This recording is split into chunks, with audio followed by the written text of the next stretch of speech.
What's up, everyone? This is Gail Dudley with your news in motion. Today is Thursday, October the 22nd, 2020. Again, today is Thursday. Happy Thursday to everyone. Good morning, Brenda. Good morning, Marion. Good morning, Jacqueline. Y'all up early. Good morning, my sister Patricia. Good morning, Pastor Alex. Good morning, Oscar. I should say Pastor Oscar to you as well, so forgive me for that. Good morning, Annette Jackson. Good morning, Latrice. Good morning, Adrian. Y'all are up. All right now. Good morning. Good morning to all of you. It's a beautiful day in the neighborhood. What's up, people? Good morning, Deborah. Good morning. Y'all, good morning. Yeah, I'm still in the residue from 2 days ago, but I believe there's going to be a fresh anointing today. So I'm just getting prepared, and you all should get prepared as well. It's a great day. All right, y'all, today is Thursday, October the 22nd, 2020. So let's get started. Good morning, Diane, with this news in motion. Just seeing if there's anyone else popping in. If you do, just know I say good morning to all of you. If I catch you, great. If not, I'm saying it in this blanket. Good morning to everyone. Good morning, Sister Beverly Woodard. Y'all don't mind if I say this to you. This is the day that the Lord has made. Let us rejoice and be glad. You just can't take Jesus out of me. No matter what it is that I'm doing, I just do. Recognizing who is allowing me to do it. How about that? All right, y'all, what you say? New York Times is reporting that as of 7:30 p.m. last night, y'all might want to write this down. 42,143,836 Americans have voted. What you say? And that's according to the voting tracker system. Again, y'all, this is New York Times that reported this. Good morning, Mary Jenkins. We have 42,143,836 Americans have voted. Go ahead. And guess how many Black Americans is a part of that number? Good morning to my biological brother, Louis Pryor. So y'all keep doing it. Don't slow up. Don't stop. Keep the momentum going. We got to win this, y'all. We got to win this. Talk about dedication, y'all. Get this. And I got to read this to you because I'm just in awe. CNN reports that a 94-year-old Michigan woman, good morning, Stephanie, took over 600 miles to vote. Y'all, 600 miles to vote. Her name is Mildred Madison. She had her son drive her from Zion, Illinois to Detroit because her mail-in ballot never arrived. Now, she's 94. It says in the thing, a dedicated 94-year-old Black woman from Michigan took matters into her own hands when her mail-in ballot didn't arrive in the mail. In an interview with CNN on Monday, longtime Detroit resident Mildred Madison said she and her son drove 300 miles from Zion, Illinois, just so she could vote. Y'all, that's talking dedication. Madison is from Detroit, but she's been living with her son since September 2019 and decided to stay once the pandemic hit. She filled out the form to have her ballot sent to Illinois, but it never arrived. The Detroit Department of Elections did not respond to requests for comment from CNN. This is her direct quote, y'all. This is her direct quote. I said I had better go back. These are her words. I said I had better go back to Detroit and make sure that I vote. I'm glad I did because I haven't seen my ballot yet. At least I made it. I made it and voted for the people I wanted to vote for, and I hope they win. But I felt satisfied that I was not going to miss voting. This is what Madison said as her son drove her 330 miles each way on October the 12th. Y'all, she's 94. And she's like, don't have my ballot. Son, will you get me in the car? Let's go vote. So they went from Zion, Illinois to Detroit so sister girl could vote. Y'all, that's 94 years old. she was like, I'm not about to miss this opportunity. No, not today. So she voted. Stand back and stand by. I'm sure you have seen so much of this in the last probably 18 hours. Washington Post is the first to report. Y'all, and get this, and I don't know why, and I have to be honest with y'all. Latrice, you'll appreciate this, Latrice and Kim Edmondson. I actually laughed when I first read this, and let me tell you why. It's no laughing matter, but I did laugh when I first read this. I read this news release that came up, and my phone was just beeping like crazy. I'm like, what release is this? And it said, when it popped up, you will vote for Trump on election day or we will come after you. I busted out laughing. It wasn't for me. I was getting a media release. But I busted out laughing like, y'all threatening people now? What is going on right now? So I kept reading it and I kept digging and I kept looking at different sources. So I was going to CBS News. I was going to Vice News. I was going to Newsweek. I was going to NPR. I was going to the Associated Press. Y'all, this is real. This is happening in Florida, in Arizona, in Arkansas, and other people. So this is the email that was warned on Tuesday night. And they had said to have reached voters in 4 states. 3 of them being the hot swing states, if you will. The FBI and Homeland Security is investigating. Latrice says some of us won't turn the other cheek. No, girl, I started laughing. It's just no laughing matter. So then, of course, the FBI director came out and he was supposed to do a press conference, but he really did do a press release. It was kind of odd. He really didn't give any information. It was so unclear. And then he tried to sew that word in here. This is going to hurt Trump. What? Hurt who? They threatened other people because of him. What are you talking about? Then he tried to play up Iran and downplay Russia. But people are saying, the news releases that I'm receiving is saying this didn't happen from overseas. This hack happened on this side of the Jordan, okay? On this side. It happened on this side of the waters. So I don't know. I'm not one of them investigators. I really can't say. So we're still following this news, y'all. But let me read y'all the whole letter. It says, we are in possession. These are emails that people received. We are in possession of all your information. That's how the email begins. Now, in the tagline, in the subject line says, you will vote for Trump on election day or we will come after you. Yeah, this is happening, y'all. It says, you are currently registered as a Democrat, and we know this because we have gained access into your entire voting infrastructure. You will vote for Trump on election day or we will come after you. Change your party affiliation to Republican to let us know you received our message and will comply. We will know which candidate you voted for. I would take this seriously if I was you. Then they put the person's address in there and then said, good luck. What? We're doing this now? This is America. This is democracy. This is what we're doing. So they're looking into it. It could have come from a foreign nation, but what they're showing so far is that it happened on this side of the waters. And they're trying to blame Proud Boys.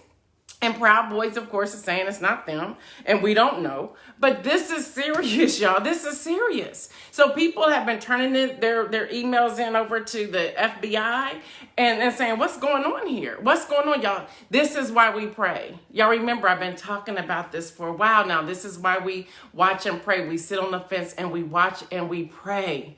We watch and we pray, y'all. We pray, y'all. That's why we've been praying for the elected officials, for the poll workers, for the board of election individuals, for everybody. Y'all, we just need to pray. This is serious. We need to pray. And let me explain why I laughed when I first saw the headline. I laughed because I'm thinking, shoot, y'all do know my husband, and this, what, again, I didn't get one of these. This is the media releases that I received. But I was thinking, okay, this is me. I'm like, well, y'all do know my husband used to be a police officer, right? My brother-in-law is he's more than a police officer now in Florida. I'm like, y'all better, what? That's why, and I think it was Pastor Alex said the other day, so many people are ordering ammunition and guns, and I don't know what we're about to face, y'all. But y'all, we need to pray. That's going to be my weapon of choice is prayer. And I'll let my husband do what he does. But my weapon of choice will be prayer. And I'm asking all of us to please join and pray. You said if I received it, I would have laughed too. Yeah, Kim. I was like, what?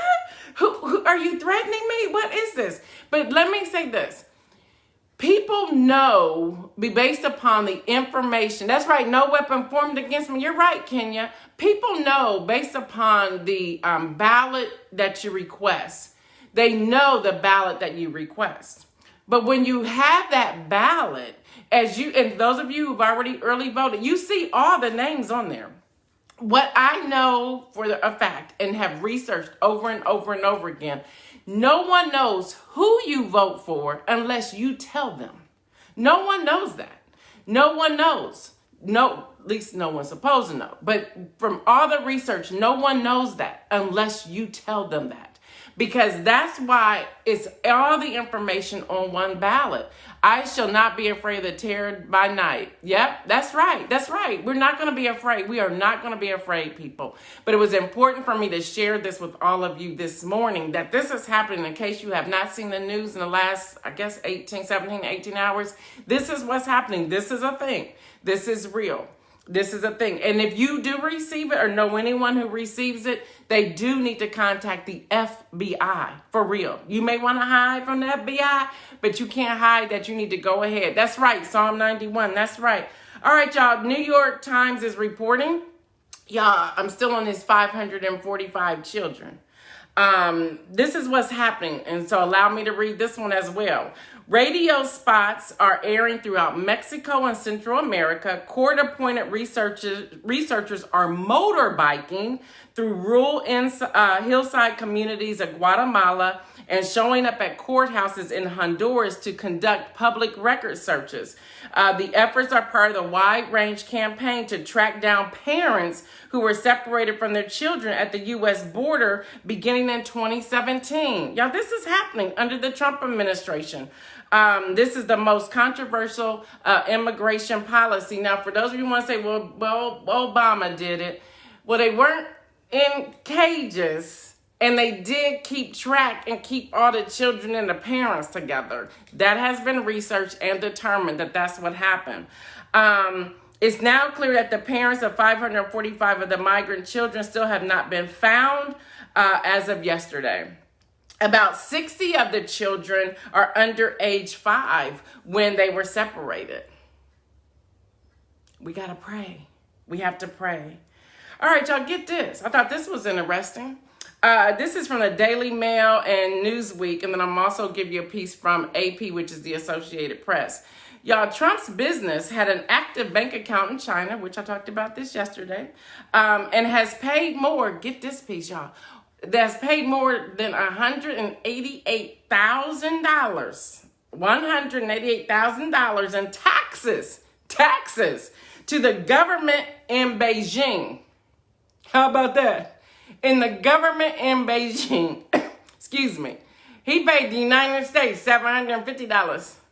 He paid the government in Beijing $188,000. All right, and this was in 2013 and 2015. The AP, though, gives the full amount. The AP gives the full amount. The Chinese account is controlled by Trump International Hotels Management, LLC. And by the way, how is Trump International Hotels only a LLC and not a corporation? That's another thing. That's another thing. Okay, y'all, which the tax record showed paid, and this is the exact, AP will find the bottom line, $188,561 in taxes. Yeah, that's what he paid to Beijing. Thought I'd tell you that. All right, y'all, the Supreme Court nominee committee vote happens today. Maybe. Why? Because the Senate Dems are boycotting today. They need at least 2 Democrat committee members present to advance the vote. But they said, we ain't showing up. But Senator Mitch McConnell, has been working around. He even stronghold the parliamentarian yesterday. That's what he did yesterday, because Senator Chuck Schumer came up and said, no, we need to hold this till after the election. He had all the facts. He said, this has never happened. He went through everything all the way back to Abraham Lincoln. Yes, he did. He gave a whole history lesson, y'all. And so then Mitch McConnell said, well, I ain't doing that. So then he was able to override the parliamentarian. What? What? We have things in place on purpose. How you going to override the parliamentarian? But he did. So now already Mitch McConnell's trying to figure out how to override the fact that 2 Democrats need to be in the committee session today to move the vote forward for a final vote next week. Y'all, this is unfolding. But I want you to hear this since we've been talking about money all week. Mitch McConnell refuses to put a vote on the floor for those of us in everyday living, whether we are a small business owner or whether we are a person who has lost a job. And we're talking over 30 million people. He won't put that vote on the floor, but he wants to put his nominee vote on the floor. Are you kidding me? People are food insecure. They are losing their homes. They are dealing with other things in their lives. And you won't put that vote on the floor? Y'all, that's why we need to continue to pray. That's why we need to continue to pray. We need to continue. We prayed on the 20th, on Tuesday. We talked about there being an abundance of food. We talked about there'll be no more lack. I believe God's about to manifest those prayers, and we're going to start seeing that play out, and we're going to start having a shouting party on the streets and highways and byways, because we're going to see God manifest his presence upon all of us. That's what's happening, y'all. That's why I'm excited. I'm so excited. I can't wait to see all of these things unfold. So here's my question. If you live in Kentucky, why would you vote for Senator Mitch McConnell? He ain't voting for you. He's not voting for everyday people. He's not doing that. So that's what's happening, y'all. All right, so let's keep talking about money, y'all. Let's keep talking about money. Y'all, CNN is reporting that Purdue Pharma, the maker of OxyContin, has agreed to plead guilty to 3 federal criminal charges for its role in creating the nation's opiate crisis, which will pay more than $8 billion and close down the company. $8 billion and close down the company. The money will go to opioid treatment and abatement programs. The privately held company has agreed to pay a $3.5 billion fine as well as forfeit the additional $2 billion in past profits. In addition to the $2.8 billion it agreed to pay to civil liability. Well, that's a win, okay? But I want y'all to follow me for a moment. That's a win. That's a win. But I have questions. And the more I'm researching it, I'm finding I'm not the only person that has questions. So who's taking over your company? Who you moving a company to? You're saying you're closing down the business. Y'all know, y'all see all these things that says store closing. Next moment you see it reopens again. So that's and they change it to a new name, and you go in there like, well, this looked like the store that was here before under a new name, new ownership. So what's happening? Where are you going? Who you giving it to? Whose last name is different than yours that you're giving this to? See, these are the questions we need to ask, and this is how we follow the money. So we know what's happening. We need to be following this $3.5 billion into opioid treatment and abatement. We need to be following these things. We need to make sure that they're not taking, that the maker of OxyContin does not change the name to something else. So y'all, we need to be following these things. So yes, it's a win, but this is the part that really got me. Has agreed to plead guilty. Agreed to what? What were the terms? What can we see the entire agreement? See, these are the questions. So when you're reading something, when you're looking at different sources, watch the language. So it says has agreed to plead guilty to 3 federal criminal charges for its role in creating the nation's opioid crisis. Well, what were the other charges? What didn't you agree to? Y'all, I'm just trying to get us to think differently.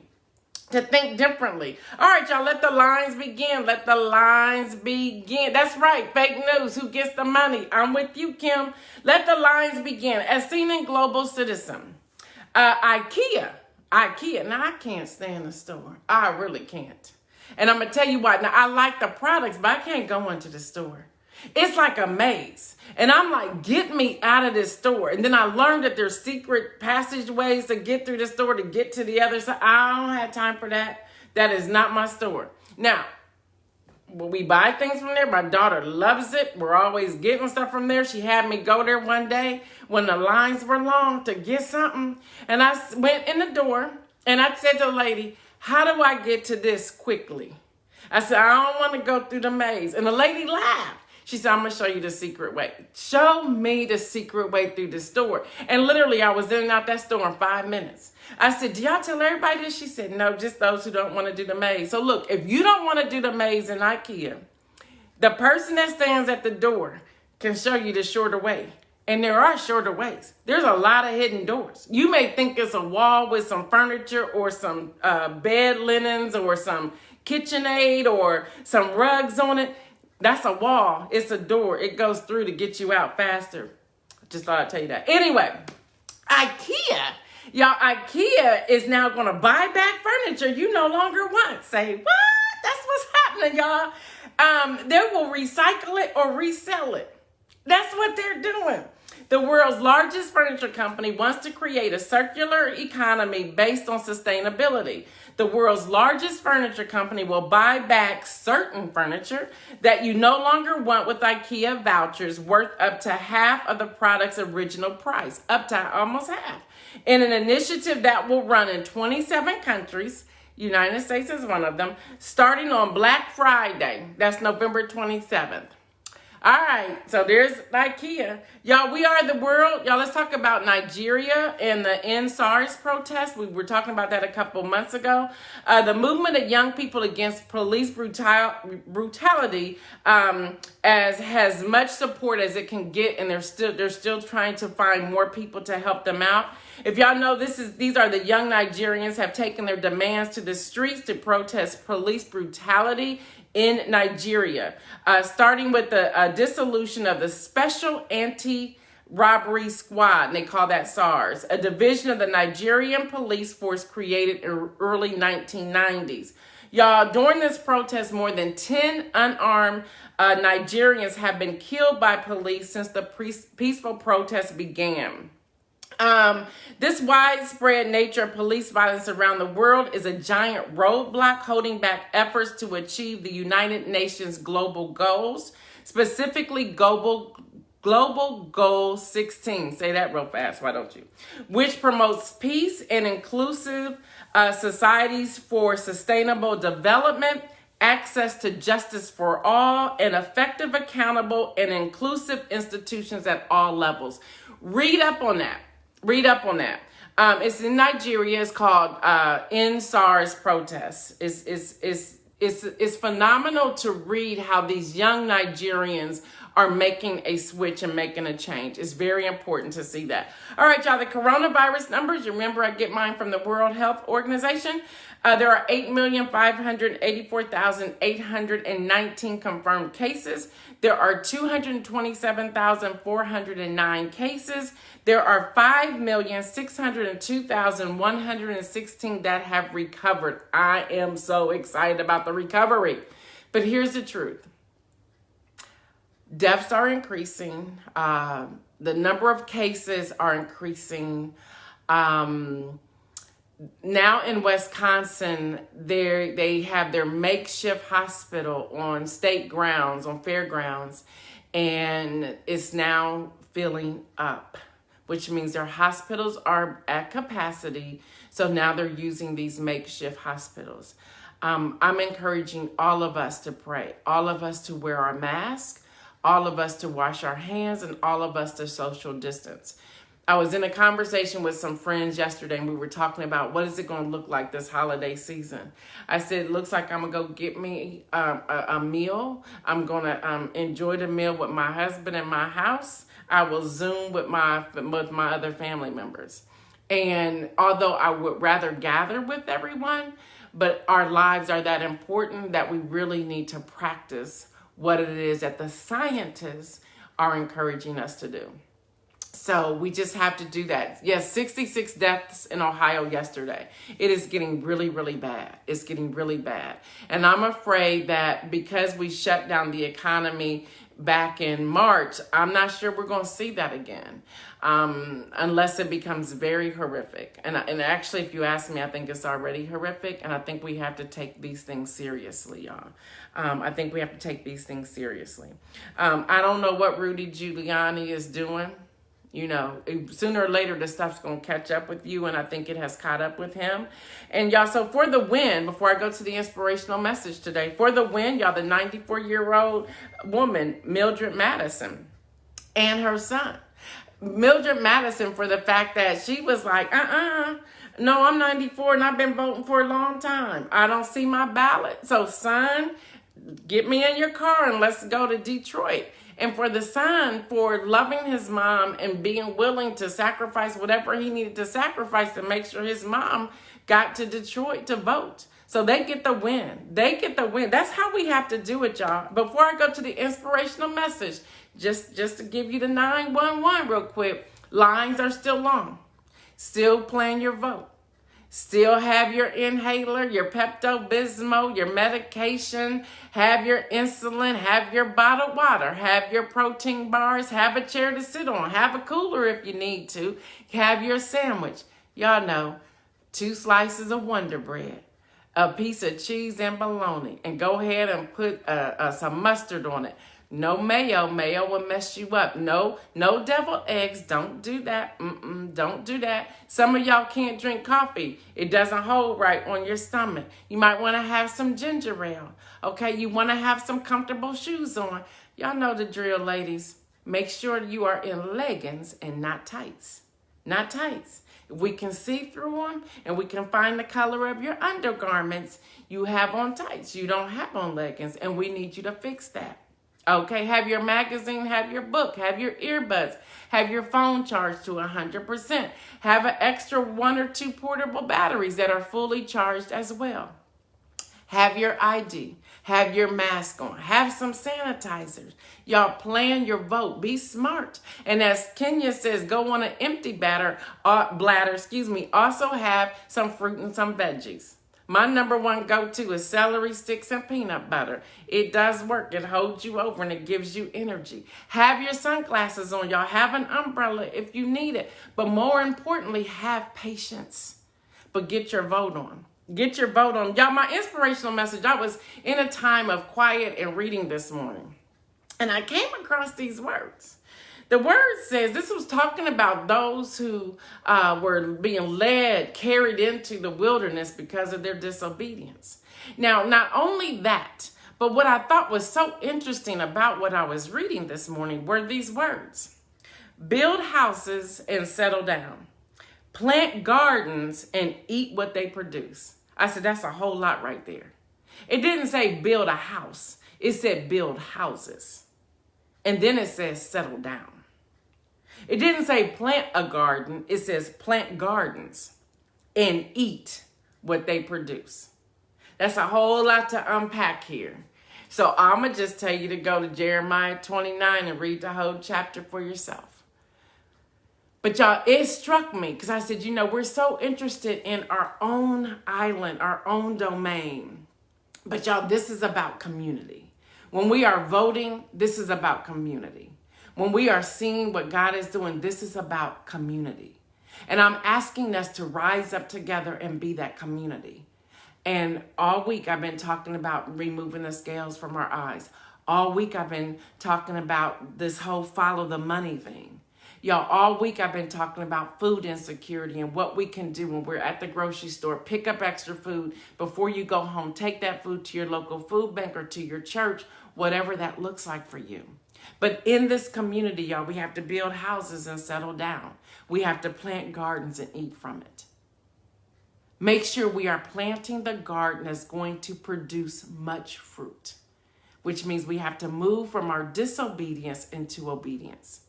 All right, y'all, I'm Gail Dudley with your News in Motion. Make it a great day. I'll see you right here tomorrow, God willing, at 7:25 a.m. You have a wonderful day. I'm Gail Dudley. Peace out.